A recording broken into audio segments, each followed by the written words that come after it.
बनिहाल विधानसभा से national conference के विधायक सज्जाद शाहीन हमारे साथ हैं। सज्जाद साहब, हमने देखा कि सरकार अब आपकी बन चुकी है, क्या आप भी मंत्री पद की रेस में हैं? देखिए, मैं पार्टी का एक सिपाही हूँ, ज़मीन से जुड़ा हुआ हूँ, ज़मीन पे काम करता हूँ। पार्टी लीडरशिप जहाँ मेरे को कहेगी जाने को, मैं जो रिस्पॉन्सिबिलिटी देगी मैं उसके लिए तैयार हूँ।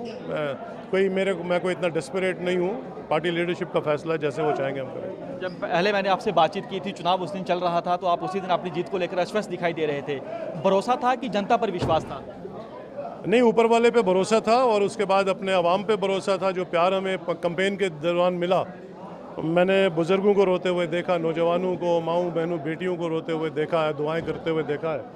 और उसके बाद हम लोग पूरे कॉन्फिडेंट थे कि इस इलेक्शन में हमारी कामयाबी होगी और पूरी रियासत में जम्मू कश्मीर की जो है नेशनल कॉन्फ्रेंस की कामयाबी होगी। जीतने क्योंकि जीत चुके हैं आप, सबसे पहली प्रायोरिटी आपकी क्या रहेगी? क्या वो काम करना चाहेंगे अपने इलाके में?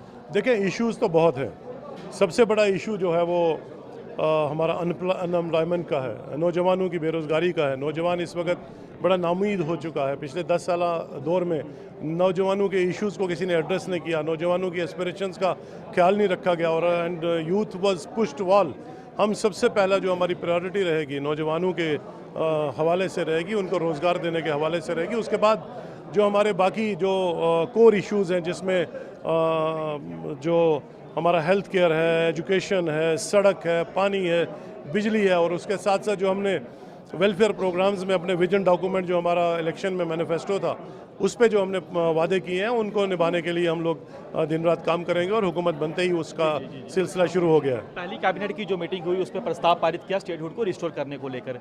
370 और 35A को लेकर आप लोग बात नहीं कर रहे अब? देखिए, पहले तो सबसे बड़ी बात है हमारे मैनिफेस्टो में हमारी जो हमारी एक अलग पहचान थी, हमारा जो अलग एक निशान था, पोस्ट 5 अगस्त 2019 वो हमसे छीन लिया गया।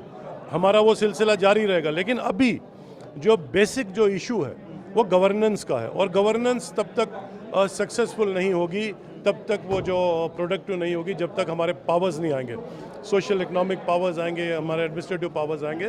तो इसीलिए वो रेजोल्यूशन पास किया कि जिस तरह से स्टेटहुड आएगी तो हमारे इख्तियारात आ जाएंगे, और इख्तियारात के बाद हम उसके बाद जो हमारे कोर इश्यूज़ हैं उन पे बात तो करेंगे ही, लेकिन जो अभी जो गवर्नर का गवर्निंग का जो डिफिसिट पिछले 10 साल में रहा है, उसको एड्रेस करने के लिए हमें इख्तियारात की ज़रूरत है।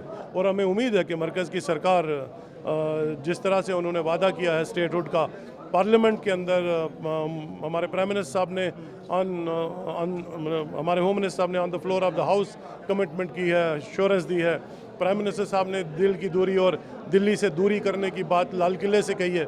हमें उम्मीद है कि मरकज़ी सरकार, प्राइम मिनिस्टर साहब ने जो कमिटमेंट की है, होम मिनिस्टर साहब ने जो कमिटमेंट की है, वो उसको एकदम इम्प्लीमेंट करके ज़्यादा वक्त ज़ाया न किए हुए स्टेटहुड रिस्टोर करें, ताकि लोगों के जो रोज़मर्रा के जो काम हैं, डेवलपमेंट के काम हैं, वेलफेयर प्रोग्राम्स हैं, वो इम्प्लीमेंट किए जा सकें। आखिरी सवाल आपसे है, स्टेटहुड की आप बात कर रहे हैं कि वो रिस्टोर करना हमारी प्राथमिकता है।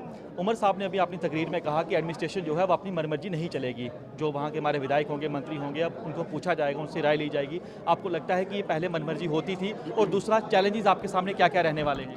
देखिए, जहाँ तक एडमिनिस्ट्रेशन का बात है, चूँकि आपको मालूम है कि प्रेसिडेंशियल रूल था और बड़े नॉमिनल से ब्यूरोक्रेट से जो पूरी रियासत को चला रहे थे, जो कि बहुत बड़ी रियासत है।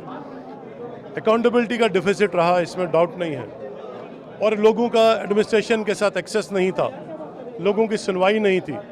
तो चूँकि अब लोगों की चुनी हुई डेमोक्रेटिक सरकार आ गई है, और ये सरकार की जो प्रायोरिटी रहेगी कि अकाउंटेबल बनाना, एडमिनिस्ट्रेशन को अकाउंटेबल बनाना, ब्यूरोक्रेसी को अकाउंटेबल बनाना, और लोगों को एक्सेस देना, जिससे वो एक ब्रिज का काम करना है हमने, जिससे लोगों की बात सुन के उनके मसले मसाइल हल करना।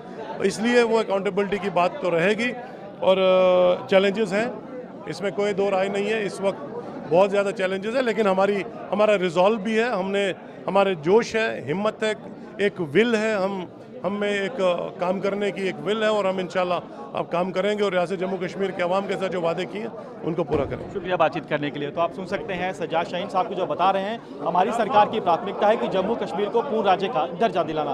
कैमरामैन जितेंद्र के साथ पंकज शर्मा, न्यूज़ 24 जम्मू।